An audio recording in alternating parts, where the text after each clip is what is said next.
Kuptuam se sot mund të jetë 7 marsi i fundit me nxënësit e tu pasi dilin në pension. Jam shumë emocionuar pasi është hera e fundit që unë jam në shkollën Baramcuri pasi si vjet dal në pension. Dhe i uroj të gjithë mësuesve, nxënësve, prindërve gëzuar festat 7 dhe 8 marsin. Jetë një vit sa më i mbar.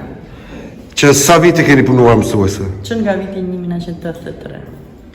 Jam shumë e gëzuar, e lumtur, e privilegjuar që kam pasur një kaq nxënës të mirë në këtë klasë. Dhe vitet që kam kaluar, vit pas viti.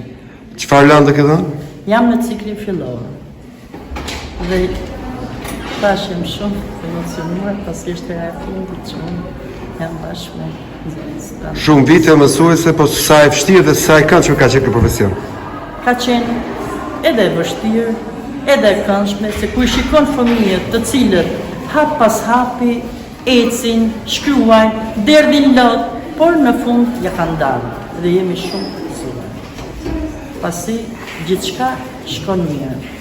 Për e parë kur e ke filluar si mësuese në cilën shkollë? E kam filluar në Bardhac. Atje kam qenë mësuese, kam qenë edhe edukatore, por ka tu në Kukës që kam marrë ka 22 vite që jam në shkollën Baramcuri. Pa lëviz, dhe më në shkollën Baramcuri. 22 vite janë ditë më të bukura, Ditë shumë të bukura, edhe aty kam qenë, edhe këtu, edhe shumë të bukura. Domethënë, mosha bën të vetën, emocionet, gjithçka, domethënë, shpresoj që besoj kam kaluar mirë me të gjithë, me kolegë, me stafi pedagogjik, me prindërit që më kanë mbështetur, domethënë në çdo hap të punës time. Se pa mbështetjen e tyre unë do isha më në arrita deri në fund, që të kem 42 vite punë, nuk jam pak. 42 vite Intensive të pandarë.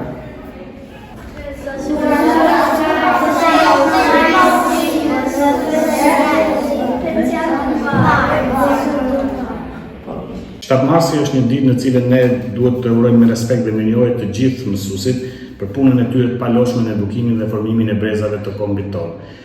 Mësuesi është ai që ka në dorë armën më të fortë në botë që është dija. Nëse ne duam ta shkatrojmë një kokë, një shoqëri, atë mund ta shkatrojmë thjesht nëpërmjet dijes. Ju jam shumë falënderues të gjithë mësuesve të Bashkisë Kukës për mundin dhe sakrificën e tyre në edukimin e brezave të ardhshëm.